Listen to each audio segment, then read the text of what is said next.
Olá, hoje sábado, dia 27 de abril, e eu estou passando por aqui para deixar uma reflexão, ou começar uma reflexão com você a respeito da expressão que eu já ouvi algumas vezes. Aí a expressão é a seguinte: eu não consigo orar. Certa feita, uma pessoa me procurou e usou essa expressão: eu não consigo orar. E ao descrever o que ela estava vivendo, para traduzir essa expressão, eu não consigo orar, o que ela relatou é que ela se ajoelhava ao lado da cama e dizia: Senhor, tem misericórdia de mim, e chorava copiosamente e não conseguia proferir palavras, não conseguia dizer, não conseguia falar muita coisa para Deus.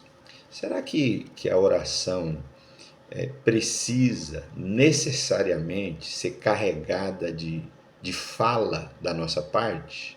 Será que a oração legítima e verdadeira precisa sempre ser recheada de palavras que dizemos a Deus, de versículos que citamos para Deus?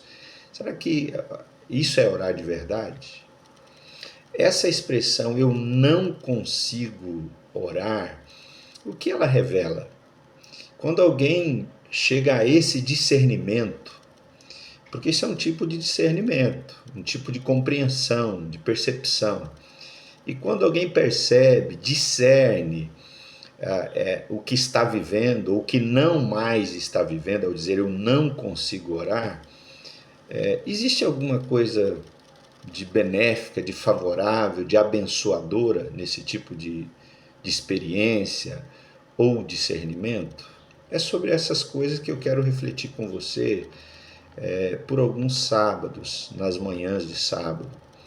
E eu quero iniciar hoje dizendo que a expressão eu não consigo orar pode ser entendida e pode querer dizer muitas coisas.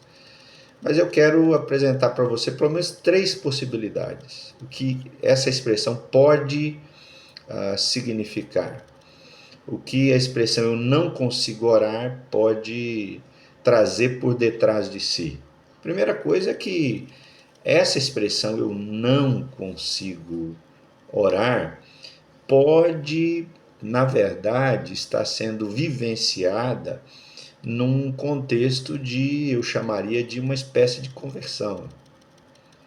Porque imagine Atos 9, Saulo de Tarso perseguindo os cristãos com o zelo que ele nutria em cultivar a lei, em obedecer ao Deus que ele cria. E de repente, na estrada para Damasco, ele vê uma forte luz e fica cego. E você sabe que a cegueira, a, no entendimento bíblico judaico, tem a ver com pecado, tem a ver com ignorância, não traz uma conotação positiva, abençoadora. O Saulo precisa ser conduzido depois dessa experiência, ele precisa ser guiado por alguém. Ele que talvez era uma espécie de guia espiritual, agora ele precisa ser conduzido e guiado. E quando o texto relata que Saulo de Tarso está orando, Deus fala isso para Ananias numa visão em Atos. Que tipo de oração o Saulo de Tarso vai fazer agora? É aquela mesma oração ao Deus que parecia querer que ele perseguisse os seguidores de Jesus? Com certeza não é mais a mesma oração. Então é por isso que a experiência eu não consigo orar, ela pode não ser uma experiência tão ruim assim como você a princípio pode pensar. Muito cuidado ao interpretar, porque pode ser que no fundo o Espírito de Deus está te levando a novas compreensões, é uma experiência de conversão. e você acha que a sua fé está acabando, você acha que está num processo de decadência espiritual, muito pelo contrário. A experiência de Saulo na estrada para Damasco foi transformadora, para que seus olhos se abrissem e ele enxergasse a face de Deus na pessoa de Jesus de Nazaré. Então, essa é a primeira possibilidade de interpretar: eu não consigo orar.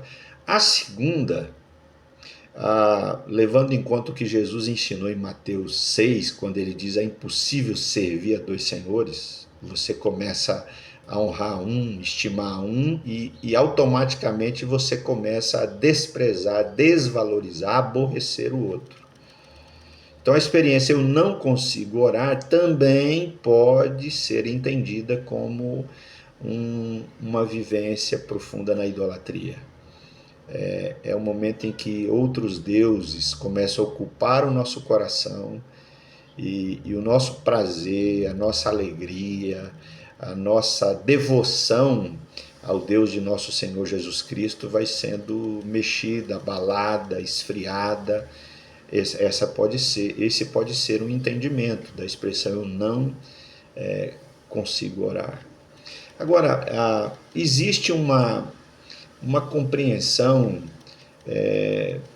eu não consigo orar, que também pode passar por o fato de nós vivermos experiências de oração que não contemplam o nosso coração.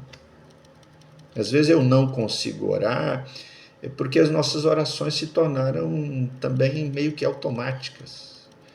Nós não trazemos o coração para a oração. Por exemplo, não é incomum alguém dizer: eu começo a orar e meus pensamentos vagueiam, porque eu estou preocupado com os meus negócios, eu estou preocupado com meu filho doente, eu estou preocupado com o boleto que vence na segunda, eu estou preocupada com um conflito conjugal, eu estou preocupado ou preocupada com meu filho que está nas drogas, eu estou preocupada com meu irmão que está no alcoolismo. Então, traga isso para a sua oração, porque não existe oração de fato, genuína, legítima, se o coração não participar. Então você não precisa se dispersar. Traga suas preocupações, suas inquietações, suas queixas. E se essas queixas, inclusive, se referem a Deus, traga para a oração. Nós temos nas Escrituras exemplos diversos onde os salmistas se queixam com Deus, falam abertamente com Deus, coisas que talvez nós achamos que não são tão legais assim de dizer para Deus. Mas os salmistas falam. Gideão, por exemplo, quando é visitado em Juízes 6, ele diz que Deus desamparou o povo. Que tudo que ele ouviu acerca de Deus não parece ser realidade. Porque o que o povo está vivendo, ele entende como uma espécie de desamparo. Mas é nessa experiência de conversa com Deus, onde Gideão derrama seu coração, onde, por exemplo, Ana, em 1 Samuel 1, fala da sua amargura para Deus, e ela está machucada, ela se sente humilhada, envergonhada, não abençoada, e ela leva tudo isso para a oração. Então, às vezes, falta coração na sua oração. Falta você levar para Deus, inclusive as coisas que não são tão belas, tão bonitas e tão boas assim. Se você lê com sinceridade, se você lê com honestidade os Salmos, você vai perceber que existem expressões nos Salmos, Salmo 137, por exemplo, no final, expressões muito pesadas, e que o salmista diz, e diz na presença de Deus.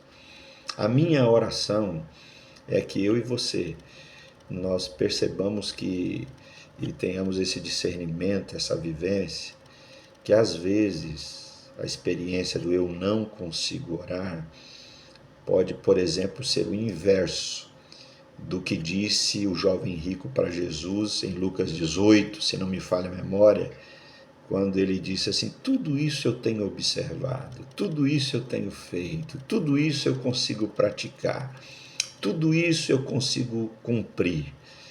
E quando nós achamos que nós conseguimos tudo, que nós praticamos tudo, que nós obedecemos a tudo que a Escritura diz, essa é uma condição lamentável. É aí é que nós estamos perdidos. É aí é que nós precisamos ser reencontrados. Quem sabe eu não consigo orar, pode carregar um discernimento espiritual muito importante para nós começarmos a viver uma experiência genuína de oração. Existe um comentário sobre Romanos, de um teólogo chamado Calbart, e que ele diz que às vezes a indiferença à oração pode ser fruto da presença do amor de Deus. Porque chega uma hora que nós não queremos mais aquelas orações que fazem de Deus um negociador, um barganhador, um sujeito com quem falamos apenas para pedir bênçãos, proteções. Quando o amor entra na relação, tudo muda. Nós queremos agora nos entregar. Nós não queremos mais convencer Deus de coisa nenhuma. Nós queremos ser convencidos. Nós não queremos apresentar, simplesmente apresentar o que pensamos e desejamos. Nós queremos ouvir o que Deus tem para dizer. Que Deus abençoe você, renove a sua vida, a minha vida. Eu te convido a fechar os seus olhos por um instante, se você puder, se não, mesmo com os olhos bem abertos, ore comigo. Senhor, nós te damos graças nessa manhã de sábado e confessamos que às vezes nós não conseguimos orar, que em certos momentos nós não discernimos o que está acontecendo, mas a tua palavra diz que o teu Espírito clama dentro de nós, Abba, Pai. A presença do teu Espírito é essa presença que nos conduz à oração, que nos conduz à intimidade com o Pai, nos faz discernir, ó Deus, o que queremos dizer quando vivemos uma experiência e traduzimos com a expressão eu não consigo orar.